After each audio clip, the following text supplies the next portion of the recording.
Estamos muy bien acompañados por el dirigente del Partido Revolucionario Moderno y el señor que hace exactamente casi un mes pues lanzó el libro Transición Electoral 1966-1996. Guido Gómez Mazara, en el Gobierno de la Tarde. Bienvenido, señor, a su casa. Sí, primero buenas tardes. Es un placer estar aquí con un grupo de amigos y amigas, siempre satisfecho. Y de antemano, aunque la queja fue oficiosa por algunos amigos, ¿verdad? Que lo tengo a mi izquierda aquí. Traje el libro. No hay ningún problema. Muy bien. Así se llega a un lugar. No. Exactamente. Porque Guido, buenas tardes, Guido. Guido, escuché el programa. Bueno. ¿Para qué hizo la invitación? No, a mí no me invitaron. Yo no pudimos ir. Sí, y lo destacamos. No, nos llegó. A mí me llegó. Sí, nos llegó. Te agradezco.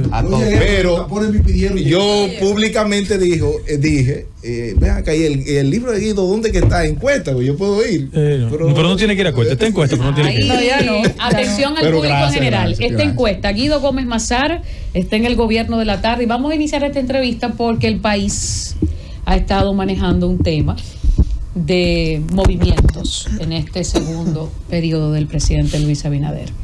Y un tema es Indotel. Aquí llamó mucha gente celebrando que Guido Gómez Mazara pasaría al Indotel en las próximas semanas, horas. Bueno, ha pasado el tiempo. ¿Va Guido Gómez Mazara a Indotel, sí o no? Ok, miren. Regularmente la tarea de ustedes es procurar la información. Sin embargo, todo político con una dosis de sensatez tiene que respetar los procedimientos de ley. Yo quiero que ustedes sepan que Indotel, como otros órganos especializados, tiene un procedimiento para las designaciones. Que en el caso específico de los titulares, por un lado, en el caso específico de la presidencia y en el caso específico de la dirección ejecutiva, tiene un procedimiento. Y para que se oficialice una designación, se debe cumplir con los procedimientos. Sin embargo, yo no quiero actuar como una persona desaprensiva. Y yo le pido a todos que esperen unas horas, salud, y que en esas horas se hará un procedimiento, siempre apegado a la ley, para que pase lo que el presidente entienda. Y la formalidad se emite por vía de decreto, pero hay que cumplir con un procedimiento. Déjeme decirle que técnicamente el Consejo de Indotel se integra de la siguiente manera. Hay un titular que representa las prestadoras de servicios.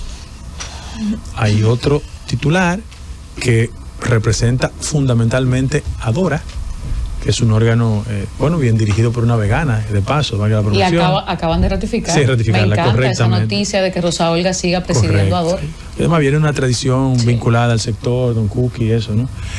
Hay otro representante que es un delegado del Ministerio de Economía, que es el doctor Cruz. Sí. Y hay otro representante que es un reconocido periodista, se llama Fausto Rosario Adames, que es el director de Acento. Esos son los elementos fundamentales. Hay una dirección ejecutiva que, de conformidad con la primera reunión del Consejo, se ratifica o no, y hay una persona que habrá de ejercer la condición de presidente de Indotel. Eso es un procedimiento. Yo quiero decirle a los amigos que tienen el legítimo interés de informarse que la mejor forma de contribuir a que las cosas se hagan correctamente es respetando la ley. Y yo espero que la ley se respete, primero porque soy abogado, pero en segundo lugar porque la ley es la ley. Entonces, en breve, cuando se cumplan los plazos, el país va a saber la respuesta. Es Guido Gómez Mazara una persona muy frontal y se ha dicho que hay una campaña de descrédito en contra de Nelson Arroyo y algunos especulan que tiene que ver Guido con esto. Ese es lo primero. Y segundo, cuando usted habló de las 48 horas, ¿estaba metiendo presión al presidente? Ok, vamos por parte. Mira, yo reconozco que la creatividad de los medios de comunicación es bastante efectiva. Sí. Yo digo que si García Márquez hubiese nacido aquí, evidentemente tendría más razones para escribir 100 años de soledad, porque nosotros somos muy creativos los dominicanos. Y déjame decirte lo siguiente. Yo conozco a Nelson Arroyo hace más de 30 años.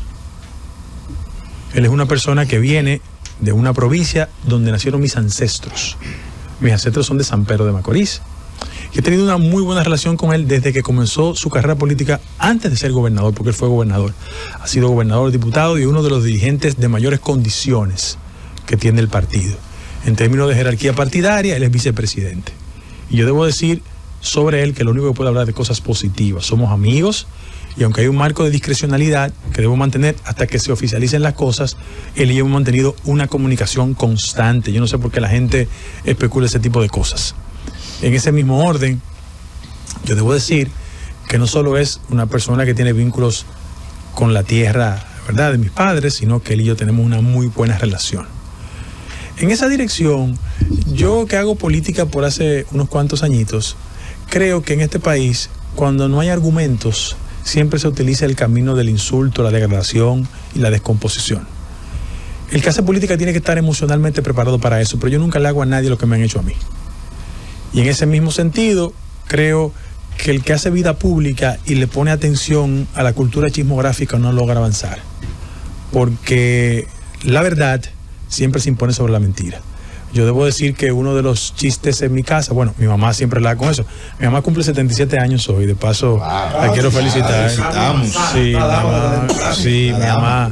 Yo le dije a la mami, ¿tú crees que tú te tiras uno cuanto? Me dijo, ay muchacho. Yo creo que sí. Ya está en buen estado. Pero mi mamá, que por la década de los 60 y los 70 militó políticamente, me dijo que efectivamente en este país hay una cultura chismográfica a la hora de hacer la política y que uno no le puede hacer caso a eso. Pero Nelson, lo único que puedo decir de él son cosas positivas. Creo que es una persona que tiene todos los méritos y energía suficiente para seguir brindándole al país sus calidades, sus condiciones. Y en el caso particular, si mis ancestros son de San Pedro de Macorís, es evidente que yo no voy a afilar cuchillo contra nadie, no porque sea de San Pedro, sino porque yo no creo que en la vida política hay que ir con una actitud de persecución frente a nadie. Además, yo soy estrellista de paso, yo como pasteles de los de Amable, yo no sé si ustedes han ido con mucha frecuencia. Bueno, los pasteles de Amable, exactamente. Y yo en la simbología, sí, correcto, en la simbología partidaria, yo voy a Miramar, que es un barrio ultra popular, y yo voy al Rincón Cocolo, que es donde hacen yaniqueque y cosas de esas. Ahí no hay. Admito que yo tengo... Sí. Sí, yo viví 2 años allá. Cuando mataron a mi papá, yo me fui 2 años allá con mi mamá. Pero yo debo decir que aunque yo tengo una restricción en materia de cuchara, yo con mucha frecuencia voy a San Pedro y tengo mis mejores vínculos allá. O sea, yo no sé por qué la gente se preocupa por ese tipo de cosas. Ahí, si se oficializa una situación, habrá un proceso normal de transición y de apego a las normas legales, de verdad. Entrando ya el aspecto político del análisis de la correlación de fuerzas con mira al 2028, el presidente acaba de enviar por vía del Senado al Congreso Nacional una reforma constitucional mediante la cual mantiene el transitorio que impide que Danilo sea nuevamente candidato, y él mismo también se impone otro transitorio que tampoco puede ser candidato en el 2028. Entonces, en ese aspecto solo quedaría de los políticos más tradicionales Leonel Fernández libre para aspirar en el 2028. Los demás partidos tendrían que buscar jóvenes nuevos para esas aspiraciones. ¿Cómo tú visualizas eso desde el punto de vista ya político partidario del PRM, esa situación? Con gusto, miren. Lo que se habrá de iniciar, tomando como punto de partida el tema de lo constitucional, es un cuerpo de reformas, hay que decirlo.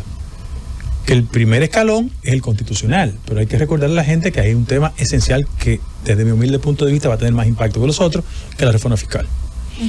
Ahí viene el tema laboral, que es un tema fundamental. Yo creo que aquí hay que repensar el tema eléctrico, el simple hecho de transferir $1.5 millones, que representa 1.5 del Producto Interno Bruto, eso amerita una reflexión significativa al respecto. ¿Qué yo creo? Yo creo que el problema de este país es que las instituciones experimentan un nivel de rezago respecto al tema fundamental. Y tenemos el país en un deseo de renovación y tenemos una estructura jurídica institucional con un nivel de atraso. Cuando el presidente inicia la fase de lo constitucional, y yo he hablado con él esa materia, claro, lo que uno habla con el presidente nunca lo externa, pero siento que en el país, independientemente de la voluntad firme del presidente, hay como una cultura del descreimiento sobre la base de que cada vez que se ha tocado la Constitución, De las 39 veces que se ha hecho de la fundación de la República hasta la fecha, hay 35 que se han concentrado solo en aspectos de lo presidencial y la gente dice, no, va a ser más de lo mismo. En este caso no es así. En ese mismo tenor, yo creo que el modelo democrático dominicano es muy caro e ineficiente. Y por eso va a conducirnos a repensar las tareas de muchas instituciones. Que los legisladores no se pongan guapos, porque yo no hago el análisis del punto de vista de las finanzas públicas. Mucha gente ha concentrado el argumento sobre la materia de las finanzas públicas. Pero para darle materia prima a muchos de ellos, la unificación de las elecciones pura y simple implica un ahorro de 3.000 millones de pesos. Y la reducción de 53 diputados, eso implica un ahorro de 1.000 millones. Cuando tú sumas 3 más 1 da 4. Eso es 0.99, casi 1%. En términos de ahorro, no es significativo. Ahora, el gesto institucional frente a una sociedad que siente que la clase política goza de privilegios irritantes, es evidente que es satisfactorio. Yo respeto mucho la labor que hacen los congresistas, pero en un país con tantas carencias, mis queridos amigos, los legisladores tienen dos exoneraciones ilimitadas. Si yo soy diputado de San Luis, ¿por qué yo negocio un Lamborghini o un Porsche? O sea, esas son de las señales que hay que darle a la sociedad. Sobre todo las cosas porque el nivel de sacrificio tiene que ser de un lado y del otro. En ese aspecto, uno. En ese mismo orden. El tema que más seduce a los institucionalistas es el tema de la independencia del Ministerio Público. Mucha gente ha opinado al respecto, pero yo creo que el gesto de colocar el mecanismo de designación de la cabeza del Ministerio Público, léase la procuradora o el procurador, en otro ámbito, es un ejercicio donde el presidente de la República cede poderes. Aquí la tendencia es controlar, controlar y controlar. ¿Qué está diciendo el presidente de la República? Miren, entre las opciones que tenemos es que sea el Consejo Nacional de la Magistratura que participe en el proceso. ¿Y cuáles deben ser los requisitos? Entre ellos, no militancia política del candidato a procurador o procuradora, salvo doña Miriam, que no tiene militancia partidaria. Los últimos procuradores han sido activistas políticos. Esa es la verdad. Comenzando en los gobiernos que yo participé. Acaba de decir Radamés Jiménez que no, que él cuando fue procurador se quitó la ropa de político. Acaba de decirlo. Y el domingo escrito en la pregunta le quedó desnudo. Caramba, a los amigos que están en radio, que no nos están viendo, la cara de Guido Gómez Mazar es un poema en este momento. Bueno, yo soy muy amigo de Radamés, caminamos juntos todos los días en el Mirador.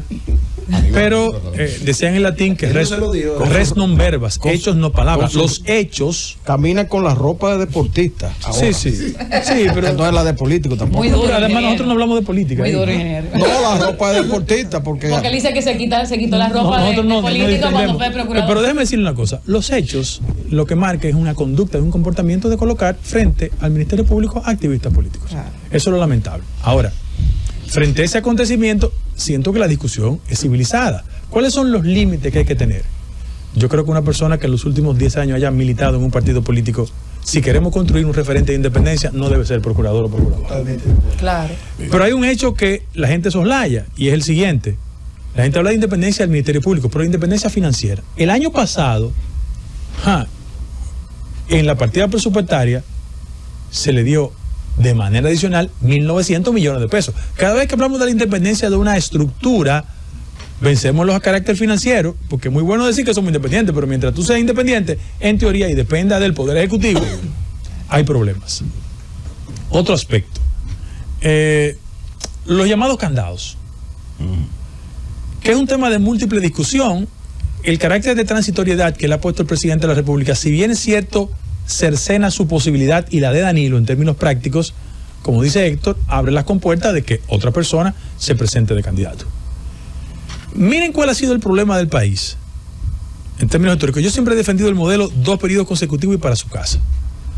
Lo que yo creo que sí ha sido dañino es que aquí las figuras fundamentales duran demasiado tiempo en el centro del debate nacional.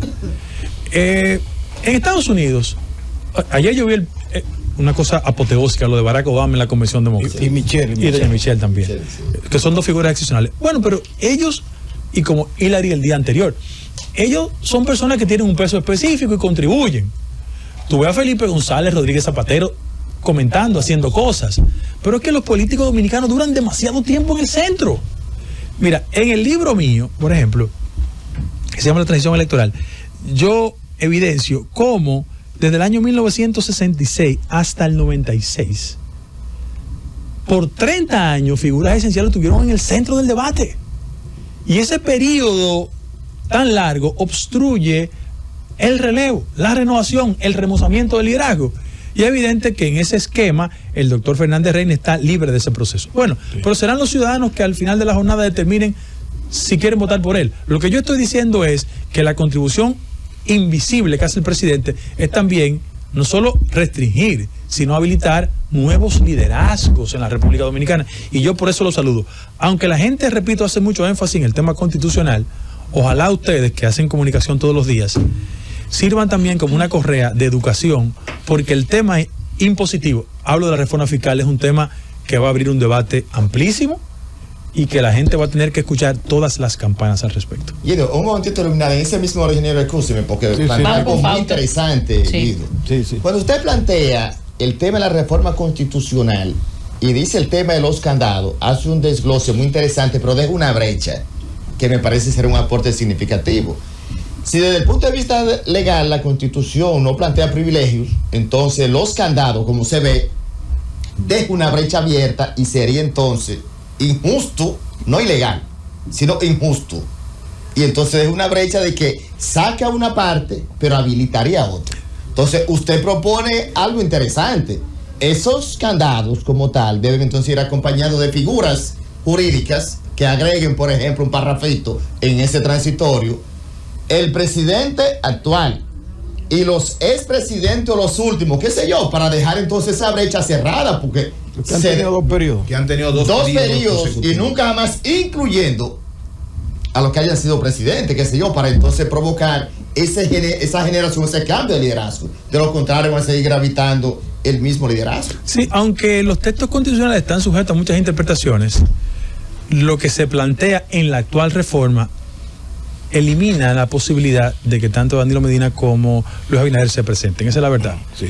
Y aunque en este país tenemos mucha productividad creativa, cualquier tipo de impugnación termina en el Tribunal Constitucional.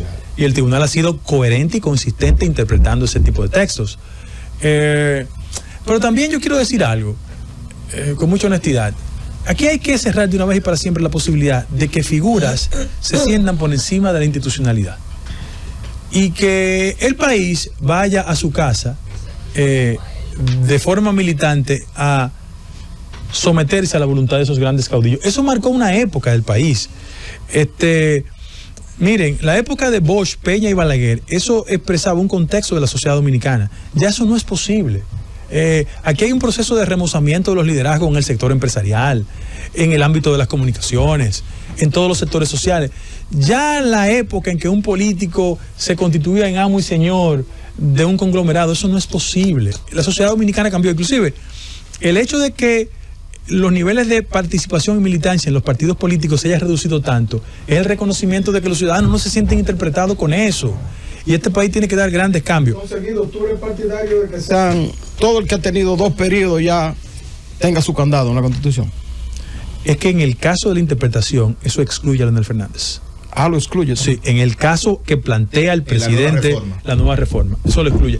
Pero miren, explica eso, ¿no? Porque no, yo debo decir que el transitorio que se consigna, que es una reafirmación de la voluntad de aquellos candados que se han presentado, no alcanza al expresidente Fernández. Ah, no lo alcanza. No lo alcanza. Hay que ser objetivo en eso. Y cualquier tipo de impugnación que se recurra al Tribunal Constitucional. Pero déjenme decir lo siguiente. La política siempre provoca algunos niveles de especulación. Yo no tengo dudas de que el candidato de la Fuerza del Pueblo Futuro va a ser Leonel Fernández. Yo no tengo dudas. ¿Por qué? Porque en la cultura política dominicana hay rasgos de caudillo. Y creo que el último referente de caudillo político de esa generación es Leonel Fernández. No lo digo de forma peyorativa. Lo digo por las características de su liderazgo. Y además porque la conformación de su partido ha sido estructurado en función de su personalidad, de su figura, de su ascenso, de su penetración en la sociedad. Y nosotros en el PRM hemos implementado una fórmula mucho más democrática y amplia. Yo debo decir que una de las desgracias políticas que yo me gané alguna vez fue que yo dije frente al doctor Peña Gómez que era el más democrático de los caudillos dominicanos. Que era verdad. que él tenía rasgos de caudillo. O sea, Peña se presentó en 2 ocasiones sin ser formalmente candidato para el 82 a la sindicatura. No competía y se presentó y se impuso. Guido, recuerde que vos, para resolver una crisis. Recuerde que vos dijo una vez, no, yo no soy ningún caudillo. Y lo definió. No, pero las características de esos liderazgos era caudillista. Claro. Y en el caso de Peña, aunque él con todo el cariño que me tenía me dijo, pero explícame eso. Yo dije, bueno, doctor Peña Gómez, la condición de líder suya se coloca por encima de las normas internas. Y en ese proceso la gente recuerda el tema de Tonti Rutinel, Winston Arnott y Rapidito Ángeles Suárez. Pero yo quiero recordar uno más reciente. El tema de Vargas Maldonado, Julio Mariñez y Eligio Jaques. En el 98. Él se impuso también. Entonces, ese es el problema. Repito, la consideración que hago del doctor Fernández estrictamente interpretando las características de su partido. En el caso del PRM, hemos sido mucho más prácticos. Hay un liderazgo colegiado, y hay una intención que la lógica de sucesión siempre interprete correctamente los errores del pasado. Esta es una sociedad que es muy propensa a la participación, a la colectividad. Y cada vez que un partido político hace énfasis en una persona, yo pienso que no es bueno. Fausto Montes de Oca, su pregunta para Guido Gómez Mazara. Guido, buenas tardes. Guido, siempre hemos resaltado tus cualidades como político, con mucha profundidad en el análisis, con una gran capacidad. A la salida de Abinader del debate político, vemos entonces que tú tendrías una chance importante de convertirte en el candidato presidencial del PRM. ¿Por qué no te anima a armar ese tipo de proyecto? Mira, Baltasar Gracián escribió un texto sumamente importante que mi madre me lo regaló, se llama El arte de la prudencia. Los políticos dominicanos tienen una tendencia de repetir el error. Y lo repiten, lo repiten y lo repiten. En el caso específico de la organización nuestra, el político que tenga aspiraciones futuras tiene que apostar en primer orden al éxito de la gestión. El que se sube en el carro de una gestión eficiente, esa gestión conduce a la victoria. Pero además, sería un acto de imprudencia de mi parte que en el marco de un gobierno que se inicia en un segundo ciclo y que está pidiendo reformas estructurales, nosotros le digamos al país que en el marco de ese sacrificio también hay gente que está aspirando. Todo el que tenga afecto, consideración y cariño por mí, que en los primeros 2 años no me hable de otra cosa que no sea ser una persona que se desempeñe con niveles de eficiencia en su área de trabajo. Mira por qué. Porque lo otro genera conflicto, desintegra, y el éxito de nuestra generación es más apostar al proyecto colectivo y no a las individualidades. ¿Cuál ha sido el problema de las aspiraciones de este país? En este país todo el mundo puede aspirar, pero todo el mundo no tiene condiciones para aspirar. Y hay 2 referentes inmediatos que deben servir a mi generación. Después que el compañero presidente, estando arriba en las encuestas, obligó a un debate, en la sociedad dominicana los elementos, y no es una crítica que le hago a los medios de comunicación, los elementos de banalidad y vaciedad que tanto caracterizan la promoción de algunos políticos que aspiran, va a tener problemas, porque tú vas a tener que demostrar en el territorio si tú tienes la suficiencia y los elementos básicos y el dominio temático para el debate de las grandes ideas. El fenómeno de Gonzalo, con todo el respeto que me merece, fue un fenómeno donde los requerimientos de la sociedad respecto a el dominio básico encontró una persona que, bueno, él dijo, entre otras cosas, primero, es la única vez que yo he visto a un Danilo Medina diciendo, por orden de la dirección política usted no puede hablar, tenemos que hablar nosotros. Porque era el reconocimiento de que él tenía falencias. Y en ese mismo orden dijo un día que para él el progreso era llegar a Puerto Plata, pero si tú te detenías en Bonao, claro, había avanzado. Claro. Digo, bueno, hay problemas. El otro modelo es el modelo de un político de mi partido, Miguel Vargas, que era un político que tenía recursos económicos, pero no tenía dominio de los temas fundamentales del país. Entonces, a la política hay que devolverle los elementos fundamentales de la política. La gente hablaba de Bosch, Peña y Balaguer, pero eran políticos que tenían las herramientas conceptuales. Entonces, aquí los políticos de la actual coyuntura han creído que con un ejército de periodistas, 40 tenis nuevo, penetrando en las redes sociales, eso le construye una candidatura presidencial. No. Hay un nivel de cultura, sí, hay un nivel de cultura básica. O sea, un político del siglo XXI tiene que tener herramientas tecnológicas de conocimiento, pero fundamentalmente una cultura básica. O sea, aquí los políticos dominicanos deben tener una idea. O sea, usted leyó los clásicos, usted leyó a Gorky y la madre, a Taras Bulba y Nicolás Gogol. Los Miserables, Víctor Hugo. Entonces, eso es una base cultural. Dostoyevsky, Fyodor Dostoyevsky. Algunos, Guido, ni la geografía nacional la conocen en detalle. Entonces, usted, por ejemplo, ingeniero. Pero usted tiene una cultura básica respecto a la tradición literaria dominicana. Usted ha leído a Juan Isidro Jiménez Gulló, ¿verdad? Usted ha leído a José Ramón López sobre el pensamiento pesimista dominicano, que es uno de los grandes escritores en la materia. Usted conoce Over de Ramón Marero Ariste. El masacre se pasa a pie. ¿Usted lo conoce? Juan Bosch escribió un cuento corto. No, él escribió un cuento corto. No, escribió un cuento corto desconocido por la mayoría porque era Tiempo y Espacio. Él duró un tiempo en Benidorm. Pero esa obra, entre otras, fue una obra fundamental para entender Dictadura con respaldo popular. Dictadura con respaldo popular. Y él tiene un cuento corto que para mí, La Mancha Indeleble, es uno de los cuentos que hace una reflexión sobre el tema de para ingresar al partido había que entregar la cabeza. Entonces, aquí la mayoría de los políticos que quieren ser candidatos no tienen cultura política. Entonces es un problema en términos de la calidad del modelo democrático. Yo, por ejemplo, me deleito cuando yo voy y veo los debates en Europa. O sea, escuchan los debates en Europa. Una joya. En España, vayan y escuchan los debates. Bien, nivel. Entonces, por ejemplo, vayan a Colombia. Vean los debates en Colombia. Nivel educativo alto en Colombia. Entonces nosotros tenemos que construir un modelo de aspirantes políticos donde la fuerza del dinero no sea el factor que determine el éxito. Porque aquí hay como una proporcionalidad entre mucho cuarto y poco cerebro. Entonces la sociedad dominicana amerita que para la construcción del gran debate nacional, yo lamento que los partidos políticos no tengan escuela de formación. Antes los partidos políticos tenían escuela de formación. Era un requisito. Era un requisito. Ha iniciado un esfuerzo. Pero, por ejemplo, ¿qué ha pasado con eso? Que aquí no hay líneas distintivas sobre los partidos políticos. Aquí tú no sabes lo que piensa una gente del PRD, del PRM, del PLD, de la Fuerza del Pueblo. Entonces, todos nos estamos pareciendo. Claro, yo no quiero intelectualizar la política. Yo no creo que para aspirar hay que ser un intelectual ni un académico. Eso es mentira. Lo que hay que tener es conocimientos básicos. Mira, en Estados Unidos, ahora que estamos en la Convención Demócrata, existía un candidato con todas las condiciones. Se llamaba Dan Quayle. Era vicepresidente de Bush padre. Y fue a una escuela y escribió potato incorrectamente. Eso le fastidió su carrera política. Porque se presume que una persona que no sabía deletrear eso no podía ser presidente. Entonces aquí tenemos constantemente... No, ese era el candidato vicepresidencial de Bush padre. Era un senador sumamente popular. En el 90. Correctamente. Un senador totalmente popular que llegó a la vicepresidencia. Pero tenía todas las credenciales. Entonces, cada día más la gente genera un nivel de requerimiento por la clase política.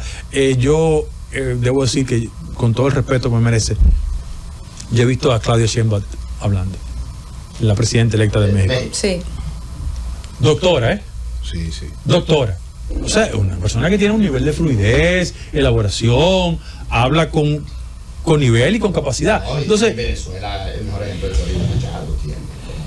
Yo pensaba que tú ibas a decir. No, María Corina. Qué Cristo, Amparo. Vamos con la pregunta. Es una líder americana. Me sumo a que lo hemos dicho, tú eres un político formado de arraigo histórico, familiar. Y evidentemente la forma de tú hablarlo es porque naciste en esa cuna donde se debatían ideas y la ideología, un principio fundamental por tu padre, tu madre, de arraigo histórico. Esa niña de 77 años. Y todo el mundo dice,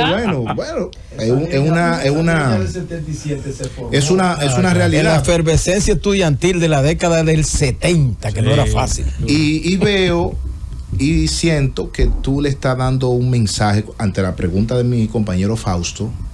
Prácticamente es un mensaje que tú le estás mandando a los dirigentes de tu partido, y a toda la sociedad dominicana, pero también de tu partido.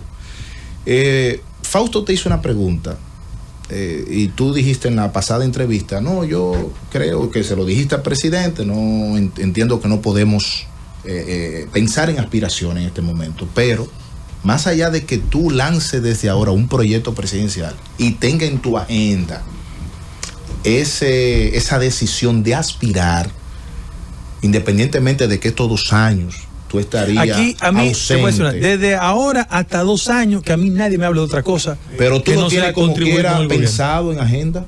Y la segunda pregunta es, Guido la pasada vez que viniste, te preguntaba si el presidente te dice, Guido, te quiero ver en el gobierno. Tú dices, bueno, perfecto. Ahora, todo indica que tú estarás en el gobierno, ¿verdad? Y faltan quizás horas para que se determinen todas esas cosas.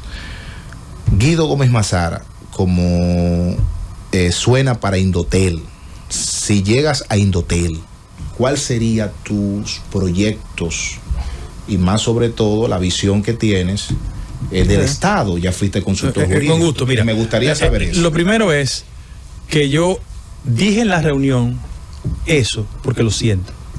No tenemos que asimilar la experiencia del viejo partido. Todos querían aspirar al mismo tiempo.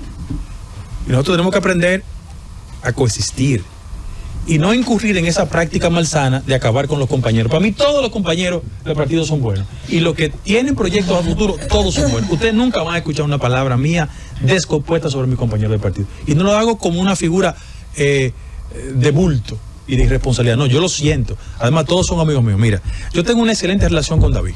Quiero que ustedes lo sepan. Tengo muy buena relación con él. Carolina y yo somos hermanos bueno, ella es una dama y no hay que calcularle, pero tenemos muchos años siendo amigos. Yo tengo una buena relación con Tony por razones históricas. Wellington, yo crecí en la casa de Winston. Sí. Aspira también. Sí. Yo crecí en la casa de Winston, yo soy hermano de Pipi y de Wanda, que son de mi generación. Y con Yayo, la primera relación laboral yo la he tenido con Yayo porque Yayo comenzó en la consultoría jurídica. Es mi gran amigo, hace 1000 años, no ahora. Y en el caso de José Ignacio, que participó en la reunión, José Ignacio, yo debo decir públicamente que siempre me apoyó desde Puerto Plata, pero él participó en la reunión y reiteró que él no tenía interés de carácter presidencial. Hasta ahí bien. En el caso del Indotel, mira. Y en el caso de la vicepresidenta, ¿no aspira también? No, pero sí tiene la intención. Pienso que es una persona que tiene condiciones excepcionales. Buena gestora, buena imagen.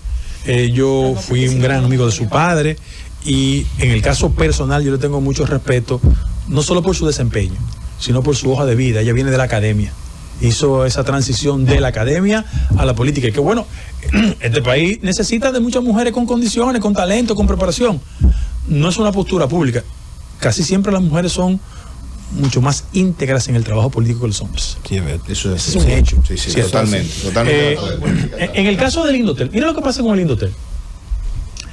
El Indotel, desde el punto de vista de su marco legal, expresa algún nivel de obsolescencia. Esa es una ley del año 98 y se ha transformado hasta la fecha. Para que ustedes sepan, vayan a la ley, habla de fax. La ley todavía, habla de fax, que es una herramienta obsoleta. Entonces, frente a eso, es evidente que hay que repensar el tema del marco legal, en segundo orden. Uno de los temas que muchos llaman, que es una modalidad de analfabetismo del siglo XXI, es la incapacidad tecnológica de los ciudadanos. Y muchos llaman brecha digital, que no es otra cosa que la distancia entre esas herramientas y la capacidad de la gente de acceder a esos instrumentos. En el caso específico del Indotel, que lo que hace es ser un ente institucional en capacidad de mediar con las prestadoras de servicios, en este caso las telefónicas, salud, que hace un esfuerzo por regular el espectro radial. No tengo que explicarlo aquí porque ustedes saben los niveles de dolor de cabeza que eso tiene. Pero también hay un tema que yo creo que es un elemento adicional que puede contribuir. Aquí hay que acercar el uso de la tecnología a las soluciones de los ciudadanos. Doy explicaciones. Bueno, yo creo que en un gobierno como el de nosotros, que ha definido una política de seguridad, conectar los destacamentos es un desafío. Eso hay que hacerlo. Y la herramienta es Indotel. Sí. Muy bien. En el hospital, en ese mismo orden. Muy bien. El dolor de cabeza con el establecimiento de los Hammer que hay en los centros penitenciarios, déjeme decirle, yo hablé oficiosamente con doña Jenny, ¿verdad? No sé decir doña Jenny, pero hablo de Jenny Berenice. Sí. Ustedes sabían el altísimo nivel de delitos tecnológicos que se están desarrollando desde las cárceles del país por la falta de un bloqueo. Sí, la mayoría. Eso es un tema de Indotel que tiene que resolverlo lo más rápido posible, porque no es una indiscreción. El presidente de la Dirección Nacional de Control de Drogas, que es un excelente ciudadano, me dijo: mi Guido, hasta operaciones de sicariato se hacen desde la cárcel del país. Sí, claro. Entonces, el Indotel tiene que ser una herramienta para garantizar y controlar ese tipo de situaciones. ¿Eso se puede resolver desde Indotel? Sí, claro. Claro. No, porque se nombren ahora mismo, presidente. Tire ese decreto rápido, porque eso sí es prioritario para el país. Decirte que la conversación eso sí es prioritario para el país. Su principal dolor de cabeza es ese tema. Claro. Porque tanto la Asociación de Bancos con muchos sectores han dicho que hay una situación de Ayer me escribe una persona desde el WhatsApp de Fausto Ruiz Valdés, alcalde 12 años en La Vega. Y cuando me escribe antes de ayer me dice, ¿una recarga? No, 2.500 pesos. Que, distinguida, ¿cómo está usted? No, ahí no sospeché nada porque Fausto me dice así. Luego me dice, ¿usted me puede hacer un favor y que quede entre nosotros? Digo yo, pero claro que sí. Pienso que es algo comunicacional. Usted puede prestarme 2.500 pesos. Eso no se parece a Fausto. No, obvio que no. Claro. Que mi tarjeta se quedó en el cajero. Era un precio. Y le digo, claro que sí, con gusto. ¿Dónde se lo llevo? Entonces me dice, ¿dónde está usted? Aquí en la celda 4. Entonces, ¿dónde está? Me dice, ¿dónde está usted? Le dije, frente a la cárcel donde tú estás. Entonces, eso es lo que está pasando ahora mismo en este país. Es un tema de interés nacional. Por ejemplo, las madres y los padres tenemos una gran perturbación en este país. Y lo quiero decir como ciudadano, voy a hacer de la política. Cualquier niña o niño con destrezas deportivas que va al sistema escolar de este país, imagínate X, que es una buena jugadora de voleibol. Bueno, los padres le dejan al entrenador a la niña. Pero como ciudadano, ¿qué garantía e información tenemos nosotros sobre los antecedentes en materia de molestia sexual y ese tipo de cosas? Entonces, el Indotel es una herramienta para construir un banco de datos que garantice información suficiente para que ese ciudadano sepa quiénes son los profesores de educación física de sus hijos.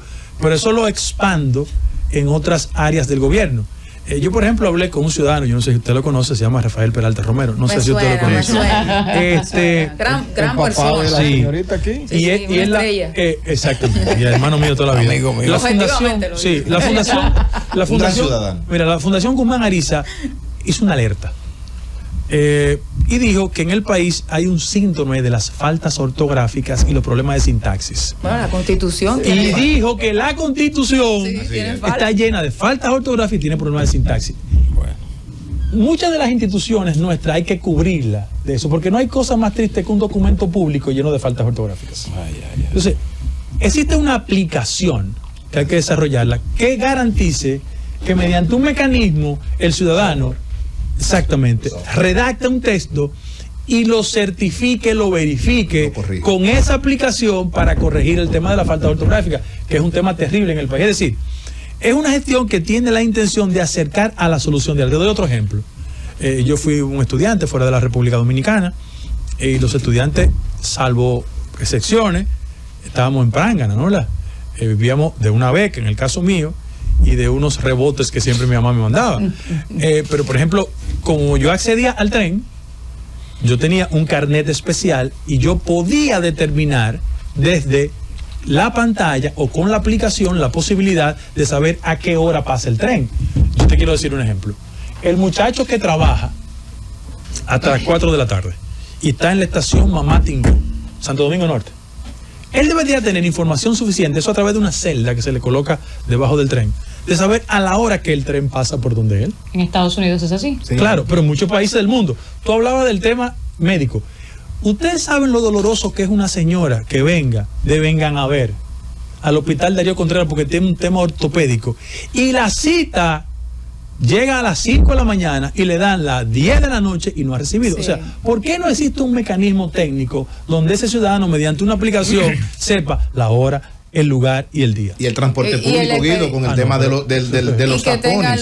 Eso sería genial, discúlpame, Erinia, que usando ya esa herramienta se pueda pensar en una alianza con el tema del transporte en la República Dominicana con relación al tema de los tapones. Te digo algo, eso va a reducir los infartos en este país, porque hay muchos ciudadanos que son pasibles de infarto con los piques que hacen en las horas pico en cualquier una locura esquina del país. Pero yo creo que eso es lo que hay que acercar a la gente. Y además, humildemente, los centros tecnológicos comunitarios fue un esfuerzo que se desarrolló desde pasadas administraciones. Este es un país donde no se le reconoce a la gente. Yo quiero reconocer que José Rafael Vargas hizo una buena labor. Sí. Una buena labor. porque sembró en todo el territorio nacional lo que son los centros tecnológicos comunitarios. Mira lo que pasa.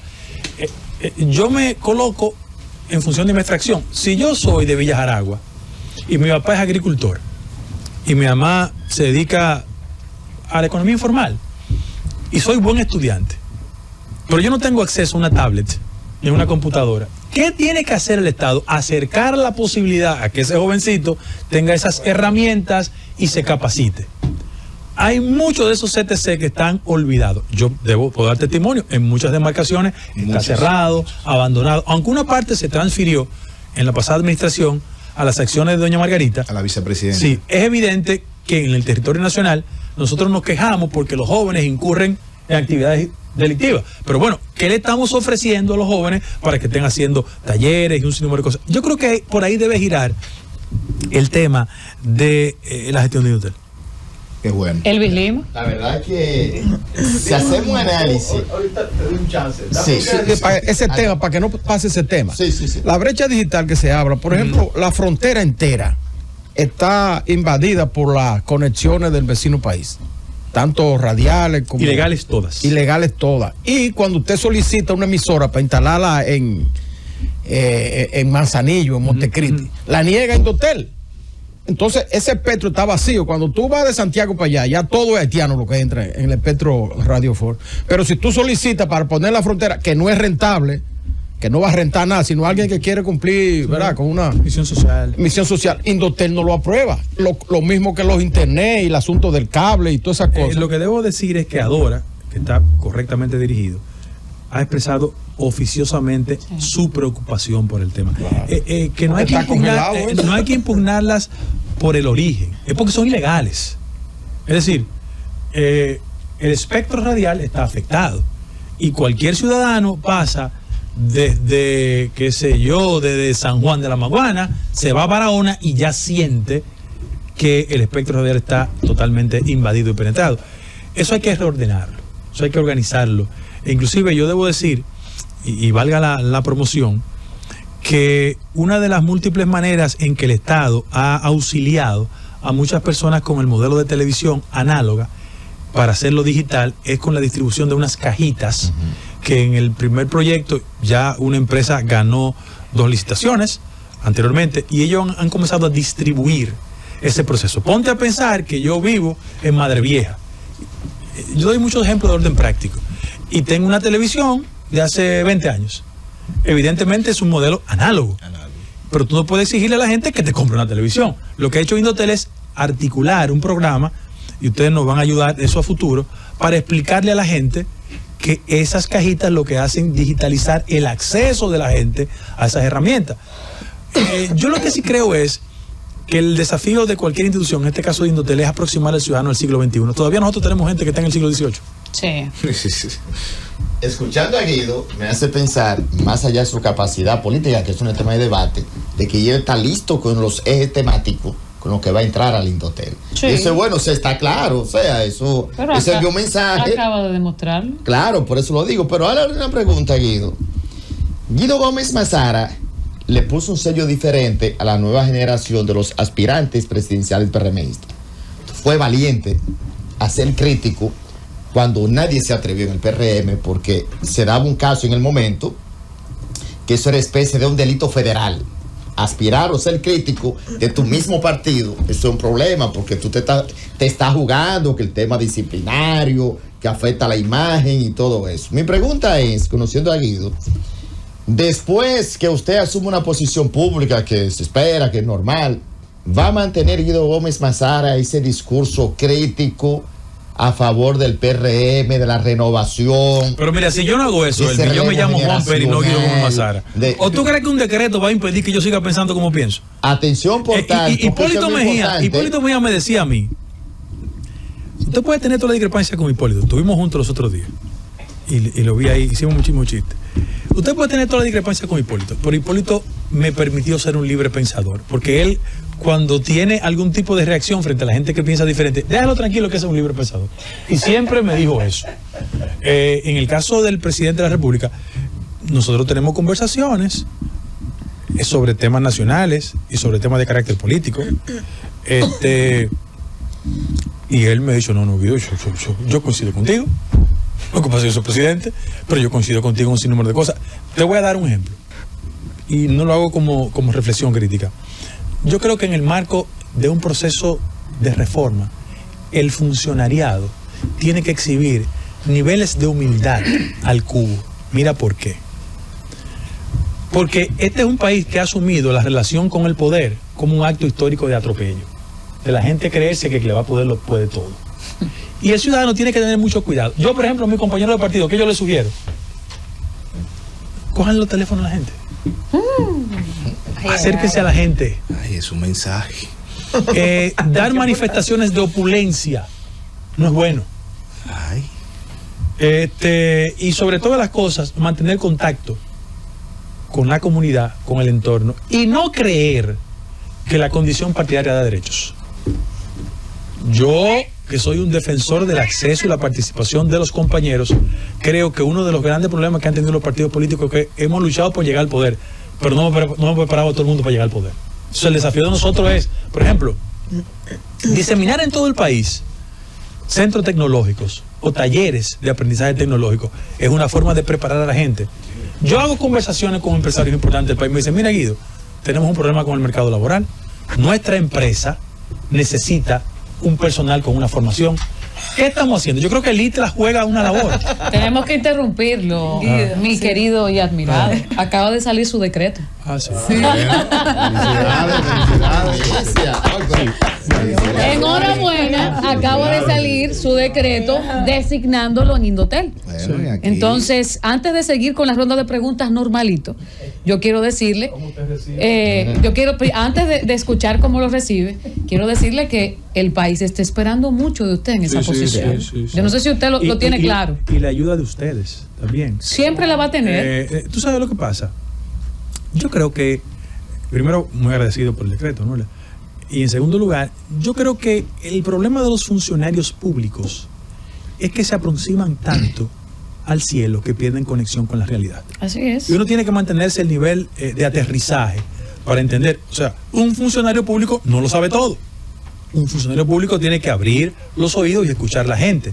Y sobre todas las cosas entender que el poder necesita niveles de crítica, de contradicción. Nunca crean en la gente que siempre le dice sí a todo. Eso hace daño.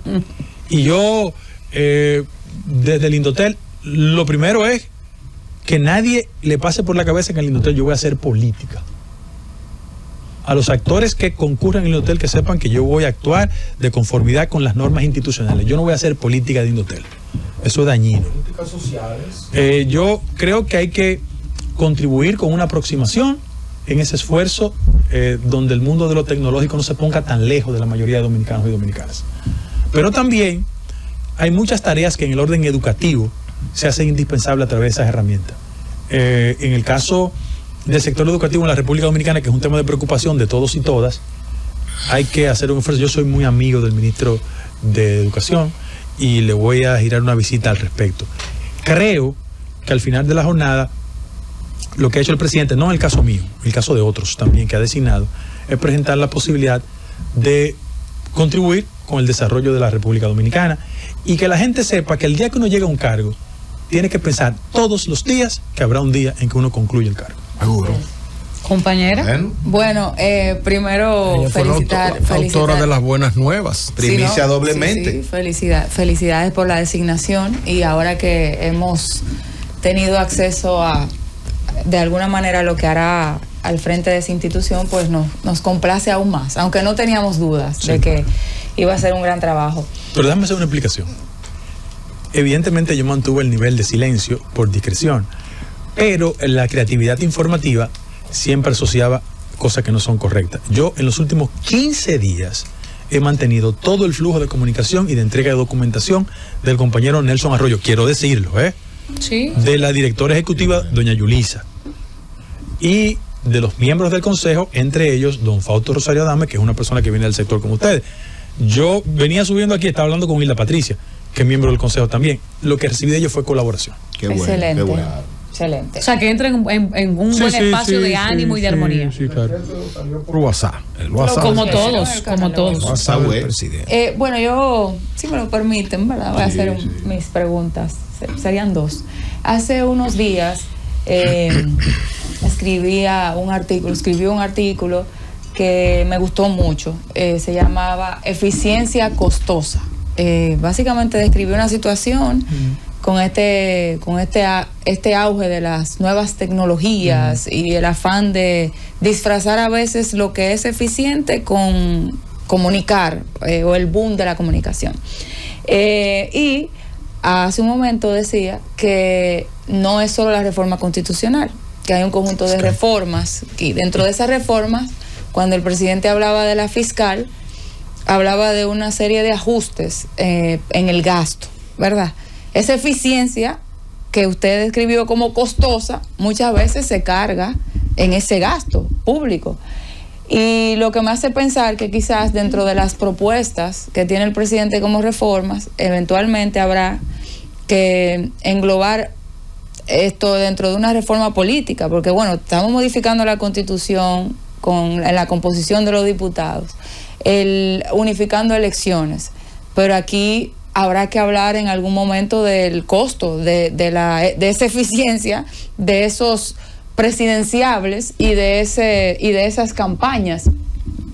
¿Cuál es su visión con respecto a eso? Y la otra pregunta, ya que estamos hablando con el presidente o el director ejecutivo, presidente del Consejo, del presidente del Consejo de Indotel, quisiera saber si existiría alguna posibilidad en la República Dominicana de abocarnos a una discusión sobre los controles en el Internet. O sea, por ejemplo, recientemente en Nueva York se emitió una resolución para filtrar lo que ven los niños a través de las redes sociales. ¿Habría alguna posibilidad de asumir esa discusión en nuestro país? Ok, voy a comenzar con lo último planteado.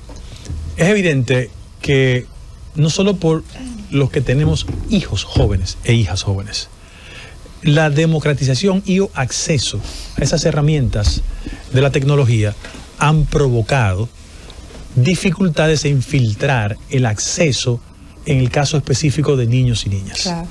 Hay un abanico de disposiciones legales que han servido para prevenir ese conflicto.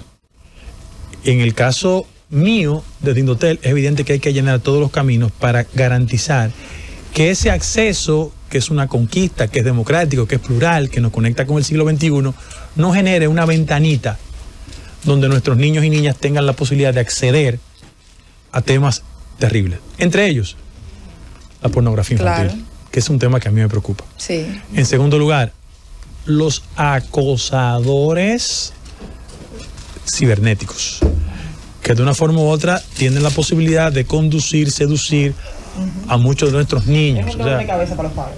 Exactamente. Entonces, eso hay que trabajarlo, y evidentemente antes de llegar a una disposición hay que hacer los ajustes técnicos para garantizar ese tipo de situaciones. Pero tú hablas del tema de la reforma.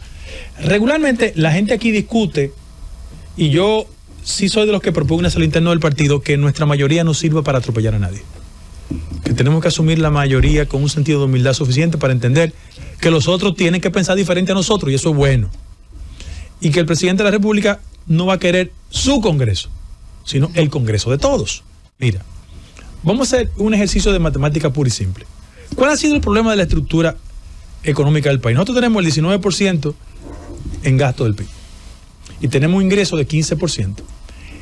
Esa diferencia de 4%, en el caso específico de la estructura presupuestaria dominicana, significa 225,000 millones de pesos. ¿Qué tiene que hacer el gobierno para garantizarse esos recursos sin que incremento del recaudo sea sinónimo de incremento de las tasas impositivas y termine afectando el estómago y el bolsillo de la gente? ¿Por dónde comenzamos? Esa es una gran discusión que ya puedo decirlo de manera pública que la hemos hecho. Primero, porque no es verdad que yo, por una posición gubernamental, me voy a circunscribir al ámbito del Indotel. Esa va a ser mi prioridad.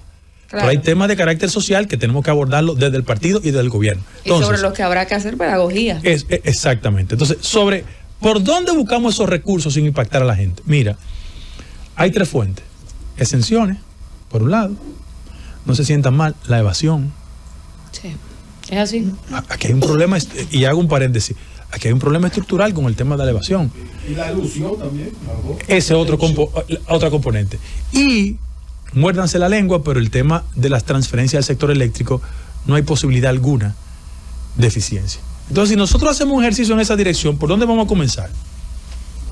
Yo coloco sobre la mesa que la gestión impositiva tiene que ser más eficiente. O sea, tú no puedes permitir que en el ITEVI exista una evasión de un 43%. Eso es equivalente a 188 mil millones de pesos. Imagínate. Y aquí hay muchos agentes de retención, aquí hay muchos restaurantes buenos, decentes y correctos, pero ustedes saben que hay agentes de retención que no la juegan clara. Miren, en España, Shakira hizo mucho dinero, pero la sancionaron. Piqué. Entonces, ese sí es un problema. Y además del daño que le hace a su carrera y que todo eso se ventile y que legalmente se lleva hasta las últimas consecuencias. Pero porque hay una estructura impositiva que te dice, no, espérate, ven, lo tengo que decir en Estados Unidos. Bueno, ese tema hay que revisarlo. ¿Y el anticipo? Mira, el anticipo fue una acción tendente a, bajo la presunción de los niveles de evasión, garantizarse ingresos. Eso fue lo que hizo la autoridad impositiva. Eso hay que revisarlo. Pero fue puesto transitorio, pero se quedó. Pero como las cosas transitorias de este país. Pero hay que revisarlo. No, yo creo que es molestoso. Yo creo que es molestoso. El anticipo. Es molestoso. Entonces, ahora, ahí volvemos al punto inicial. Es como tenemos una estructura impositiva con tantas ineficiencias que hay que repensarla. Otro aspecto, el aspecto de las exenciones. Mira, las exenciones alcanzan 5% del PIB. Esos son 355 mil millones de pesos. Si nosotros disolvemos las exenciones, tenemos el dinero suficiente. Ahora, yo sería un loco si planteo de arrancada turismo y zona franca que hay que decapitar las exenciones. No, aquí el turismo y zona franca juegan un rol importantísimo. Claro. Para que ustedes tengan una idea, el sector de zona franca genera 200 mil empleos directos. Exportó el año pasado 8 mil millones de dólares y es una fuente de estabilidad social. Váyanse al interior del país para que usted vea lo que significa. Podemos discutir la calidad del salario, eso podemos discutirlo. Ahora, de que son empleos estables y generan paz social, eso es lógico. Sector turismo, 14% del PIB. Turismo. Los efectos encadenantes. ¿Qué pasa con el hotel? Que compra yuca, plátano, huevo. ¿Y qué pasa con el aparato productivo nacional? Se activa. Para que ustedes tengan una idea, del 14% del PIB del sector turismo, 8% está en la provincia de Altagracia. Sí. ¿Cuál es mi gran crítica al desarrollo? Poco, Sí. ¿Cuál es mi gran crítica? Que hay un elemento arrítmico, que muchas demarcaciones, que hay una potencialidad en términos de turismo, la ciudadanía, el poblador no se activa. Por ejemplo, en la Altagracia, solo 14% de las personas que viven allá tienen acceso a agua potable. Tú dices, bueno, como una provincia que genera tantos recursos, desarrollo, pasa esto. Eso es el desafío. Ahora, el gobierno tiene que hacer un esfuerzo comunicacional para explicarle a la gente eso. Para que la gente no diga, reforma, ¡ay, mi cuarto! Entonces es una forma inteligente, pero el funcionario tiene que contribuir con eso. Nosotros tenemos que ser mucho más humildes, los funcionarios. Quizá porque yo vengo de un sector popular, los excesos no son buenos, porque la gente se mira en su espejo. Soy jipetones, eso no está bien. Aquí existía un funcionario del gobierno pasado que era famoso porque iba a restaurantes desde las 3 de la tarde. De las 3, Era un ministro. A las 10 de la noche. Miren, eso no es bueno, eso manda una señal. Entonces, yo creo que hay que tomar las precauciones del lugar. Nada le hace tanto daño a la imagen del gobierno como funcionario con un grupo de lambones atrás, con 3 jipetas y 4 walkie-talkie. Eso no es bueno. ¿Tú no vas a tener eso, bien? No, primero, yo no uso vehículo público del gobierno. Nunca lo he usado ni lo voy a usar. Yo tengo un vehículo, en primer lugar. Y además, el presidente de Indotel genera recursos institucionales para vivir con decencia. Y la seguridad y cosas. ¿Qué seguridad? Pero que aquí hay jamás. No, pero tú y aquí están las fallas. Guido es un hombre muy querido. Vamos a darle la oportunidad a la compañera Nilda Lanís, que ha esperado pacientemente durante una hora. Porque llegan aquí, ya todo lo que yo iba a preguntar, lo preguntaron, pero no, compañera, mire, no, pero espérate, exacto. Antes de pasar con Nilda para que se organice, Guido, hay ahora mismo una ovación, claro, una cantidad de personas en nuestro canal de YouTube, se ha duplicado la cantidad de personas en nuestro canal de YouTube. Y la gran mayoría te está felicitando. Por ejemplo, Altagracia Reyes, muchas felicidades para Guido. Francisco Pérez, felicidades, muy merecido. Yolanda Dice, muchas felicidades por tu designación en Indotel. Dice M. Soribel, felicidades, confiamos mucho en Guido. Y así hay una gran cantidad de personas que en este momento, una gran cantidad también de personalidades que me han escrito y me dicen, pero designaron a Guido, ustedes le dijeron al televisor, sí, ya él sabe que fue designado como presidente ejecutivo. Yo creo que hasta el presidente lo está escuchando. Está escuchando. Claro. Ahora mismo el país y un poquito más está escuchando la Z. Por eso lo sorprendió con ese WhatsApp. Claro. Con ese WhatsApp. Nilda, adelante, compañera. Mira, de verdad me ha encantado escuchar, debo decirlo y confesarlo, como previo a esa designación ya usted tiene líneas muy claras de lo que se debe hacer, cómo se debe hacer. De verdad que esto ya da un mérito para uno estar tranquilo de que en Indotel vamos a tener un incumbente. Sobre todo lo de la cárcel. Exactamente. Eso, mire, y ahí, por ahí va mi pregunta. Porque ya que usted ha visualizado cómo a través de aplicaciones podemos mantener informadas a la sociedad. Yo hace un tiempo atrás hablé de que aquí se podía crear, porque está en otros países, una aplicación que permitiera, en conjunto con los órganos oficiales militares, uno conocer los ofensores sexuales. Sí. Entonces yo quiero ponerle eso a usted en sus manos. Es una alerta. Porque eso nosotros como padres tenemos que saberlo. Okay. Porque uno tiene a su hijo en la academia de béisbol, en la academia de fútbol. Claro. Y uno está en las iglesias. Entonces eso yo se lo pongo ahí en sus manos para que veamos cómo se puede a través del Indotel tomar acción con esto. Porque ya todo el mundo tiene un aparatico de esto. Sí. O sea que usted me va a dar mucha esperanza. Te puedo dar la información de que en el equipo de transición ya habíamos trabajado el tema. Y hay una iniciativa en esa dirección. Yo la voy a informar públicamente. Franklin Mirabal, le pasa que tengo el teléfono ahora reventado. Todo el mundo quiere que lo felicite, que le diga. Franklin Mirabal quiere decirle que felicidades, que está muy contento. Debe ser la institución más terminada de la cuerda en materia de béisbol de este país. Bueno, pues está ahí está celebrando Franklin Mirabal. Y decirle a los amigos de Guido que están llamándolo por su celular que él tiene la entrevista en la Z, que él le va a devolver. Y es en viva, y es en vivo la entrevista. En unos minutos le va a devolver. Hizo a Guido para dar a conocer el decreto que acaba de emitir el presidente, aparte del suyo, ahora mismo. Designa a la señora Josefa Castillo como directora de INAIPI. Mi hermana. Instituto de Atención Integral a la Primera Infancia. Bueno, es de Guido Gómez Mazara, el segundo. Luego designa a Príamo Rafael Ramírez Ubiera como director ejecutivo del Consejo Directivo de Fideicomiso Público Privado de la Gestión Integral de Residuos Sólidos. Te puedo decir una cosa ya. Para que ustedes vean que a veces es muy creativo. Uno de los temas fundamentales es que Príamo, que es titular del consejo, había que esperar eso para la formalidad de lo otro. Claro. Por eso se detuvo todo el proceso de designación. Designa a Mircía de Franjul Pimentel. Sí. Es ex senador de Peravia. Sí, queda como enlace de las iglesias evangélicas. Sí. Muy bien. Y también a Noel Octavio Suberví, Nin. Queda designado director de Indesur. Sí. Asimismo, Fran Alejandro Erasme Soto queda designado director ejecutivo de la unidad técnica. Esa es una estrella. Ejecutiva del proyecto de desarrollo agroindustrial de la presidencia de la República. ¿Qué era el que estaba en Indesur?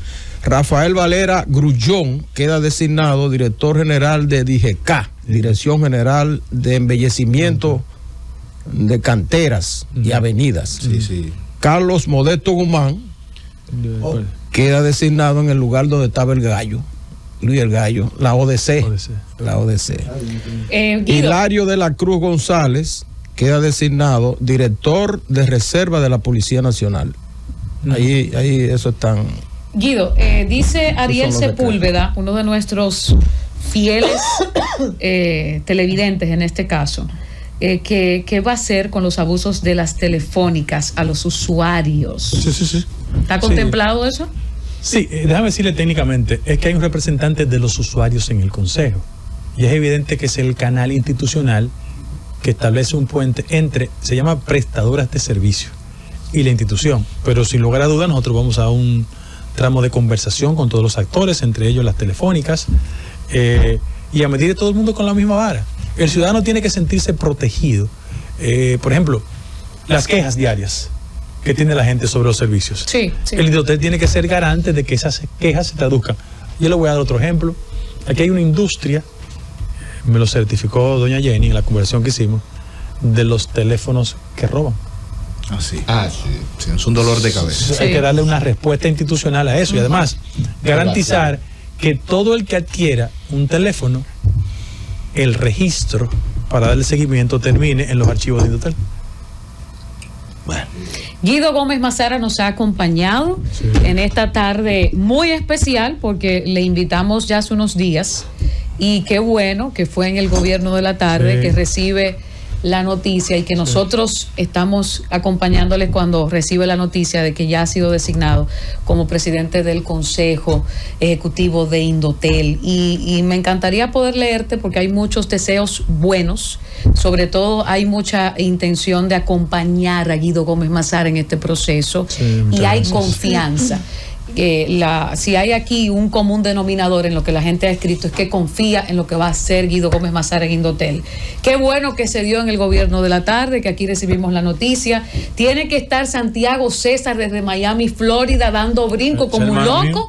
Llama todos los días a Guido aquí para hablar de Guido. Entonces yo espero que tenga el teléfono listo para que nos llame Santiago César, que debe estar súper contento. Pero sobre todas las cosas, Guido, más que felicitar a Guido Gómez Mazara, yo creo que debe de existir de parte nuestra recordar el compromiso de llevar la solución a esta cantidad de problemáticas y de ser el ejemplo de funcionario que todos esperamos, que vaya a resolver, que no haya que estar diciéndole lo que tiene que hacer, que no haya que estar quejándose, que no haya que estar detrás de él para que resuelva las cosas.